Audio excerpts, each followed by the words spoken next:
ઓખા એટલે લાસ્ટ સ્ટેશનથી બોટાદ સુધીની તો કયા કયા સ્ટેશન આવે છે હું સ્ટોપ. તો ગાડીનો ફર્સ્ટ હોલ્ટ આવી ગયો છે મીઠાપુર અને આ જો ઇન્ડસ્ટ્રીયલ એરિયા લાગે છે.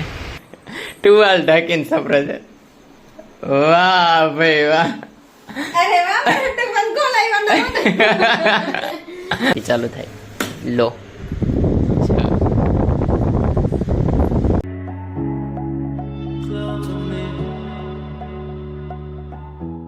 નમસ્કાર દર્શકો, કેમ છો? તમે જવા આશા કરું છું કે તમે મજામાં જશો. આજે એક રેલવે જર્ની બતાવવાના છીએ તમને. અત્યારના છીએ ઓખામાં અને ટ્રેન નંબર 19210 ઓખા ભાવનગર એક્સપ્રેસમાં જર્ની છે. ઓખા એટલે લાસ્ટ સ્ટેશનથી બોટાદ સુધીની તો કયા કયા સ્ટેશન આવે છે હું સ્ટોપ છે એ બધું કહેવાનું છે. ક્યાં ક્યાં 3:15 અહીંથી અરાઇવલ છે અને અત્યારના તો 2:30 વાગ્યા છે. તો જોવી ક્યારે કયું સ્ટેશન આવે. તો ફાઇનલી ટ્રેન ડિપાર્ટ થવા માંડી. જો તમે જોઈ શકો છો વાગી ગયા છે 3:15 એક્ઝેક્ટ ટાઈમ. 1 મિનિટની વાર છે અને ટ્રેન ઉપડી ગઈ છે ઓખા રેલવે સ્ટેશનથી. તો જુઓ બેટ આવી ગયો બેટ.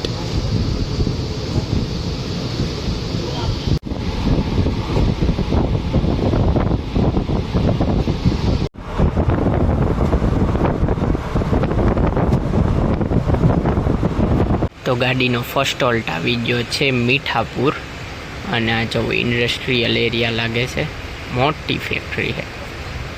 તો દ્વારકાનું રેલવે સ્ટેશન જાય છે અને હવે આ દ્વારકાથી નીકળતી આપણી ટ્રેન. તો જોવો દ્વારકા બાદ હવે મીઠા બનાવવાના પ્લાન્ટ આવી ગયા છે. ઓહો, તો જોવો મીઠા બનાવવાના પ્લાન્ટ મેં આગળના બ્લોકમાં લેવા. તો હવે રેલવેથી તમે જોઈ શકો. અત્યારે તો રાત પડવા આવી છે, અવાજ બહુ વધારવો પડે છે. જામનગર આવવાની તૈયારી છે.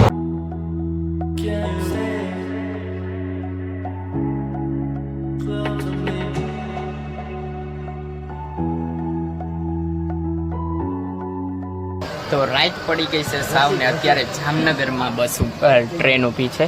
બસ આવડી ગઈ ભૂલમાંથી, સોરી. જામનગરમાં ટ્રેન ઊભી છે. જો ઓખા ભાવનગર જામનગરમાં 5 મિનિટનો હોલ્ટ અને ત્યારબાદ આગળ વધશે. ત્યારે જમવા બેસી ગયા છીએ. નાસ્તો કયો થઈ ગઈ, સમોસા, ટમેટો સોસ, ગાંઠિયા અને સોડા. તો અત્યારે તો ટ્રેન હાપામાં ઊભી છે ક્યારની. 10-15 મિનિટથી હાપા ઊભી છે. ખબર નહીં શું કારણ છે. અહીંયા જો ગુડ્સ ટ્રેન છે, અંધારાની દેખાતી નથી. તો હવે રાજકોટ આવવાની તૈયારી છે અને અડધી ટ્રેન સૂઈ ગઈ છે, અડધા જાગે છે. અને જો શક્ય હશે તો રાજકોટ બતાવીશ, ને તો હું સૂઈ જઈશ. રાતના 3 વાગી ગયા છે. અત્યારના રાણપુર આવ્યું છે. હવે ડાયરેક્ટ બોટાદ આવી છે. બોટાદ પહેલાં એક આ છેલ્લો સ્ટોપ અમારી માટે રાણપુર.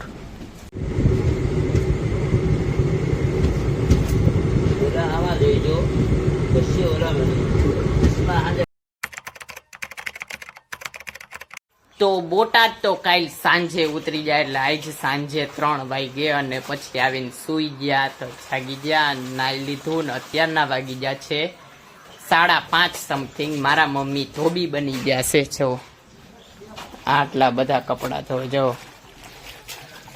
કારણ કે મારા 4 જોડી હતા તો પછી બધા ધોવા પડે ને. બાકી મેં ધોયેલા હતા 2-3 વખત. તો હા, વધારે જ હશે. અને નીતિનભાઈ ના રવિવારની રજા તો એ બેઠા છો. બાકી મારે રજા છે તો હું છે ને મેગી બનાવતો હતો આજ. એટલે મેગી બનાવું કીધું ને ખાધી નથી ને. તો અત્યારે તો સાંજ પડી ગઈ ને આજે છે તુલસી વિવાહ.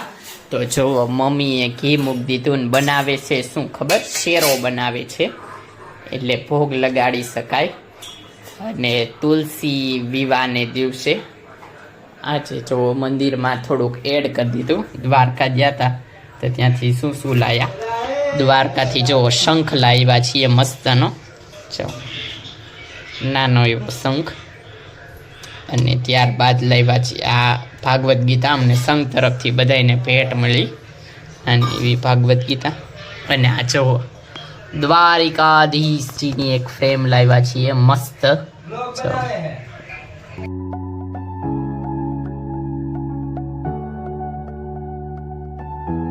જો શેરો બને હે મસ્ત. પેલા લોટ શેકાય પછી બનસા બાજુ સાણી બને છે, પાણી મૂકેલું છે ખાંડવાળું. તો આજે તુલસી વિવાહ છે એટલે મેં કીધું એમ મીઠાઈ બની ગઈ. અને જો મંદિરમાં સ્વસ્તિક બનાવ્યો છે અને જો ઠાકરને ભોગ લગાડ્યો છે તુલસી માળા સાથે. અને બીજા ઘરે દીવા કરેલા છે, દેવ દિવાળી પણ કહેવાય. જો અહીં બતાવી છે, અહીં સ્વસ્તિક કરીને દીવો, સ્વસ્તિક કરીને દીવો. સામેની સાઈડ આપણે જોઈ તો અહીંયા જો તુલસી માને ચાંદલા કરેલા છે, અગરબત્તી દીવા જો ભોગ લગાડેલા છે. અને આરોય પાણી જો નીતિનભાઈ પણ કાર્યરત છે. ઓલ રાઈટ, તો ગુડ મોર્નિંગ થઈ ગઈ છે અને તુલસી વિવાહ કાલ આજે ત્રીજો દિવસ બ્લોગમાં. અને ઘરે જાગી ગયા અને ફર્સ્ટ ક્લાસ નાઈ અને ઓફિસના ઉદઘાટન એટલે ઓફિસના ઓલામાં મુહૂર્તમાં જઈએ એવા. કાલથી ઓફિસ ચાલુ.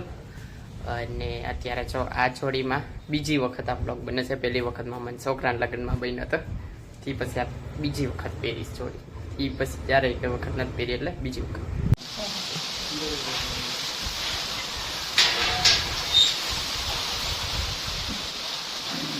તો વાતાવરણ અચાનક ચેન્જ થઈ ગયું છે. જોવો કેવો મુશળધાર વરસાદ, અંધરાધાર વરસાદ આવે.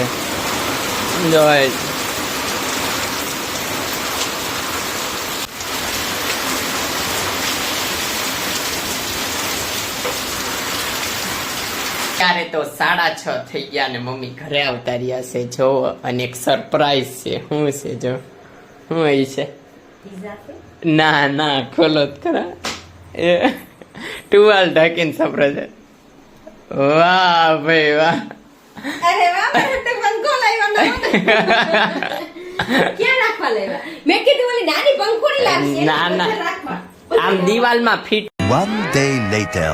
તો કાલ તો મમ્મીને સરપ્રાઈઝ મળી ગઈ, પણ આજે છે ને ટેસ્ટિંગ. જો મેં છે ને પંખો કાઢી લીધો છે બોક્સમાંથી અને ચીની એવી હજી ફિટ કરવાની બાકી છે, બરોબર. અને આ બધી બાજુ ફરે ટૂંકમાં છે. અને આમ મોડ ફેરવે ને આમ ફેરવે તો આમ ફરે, આમ નીચે ઉપર એવી રીતના થાય.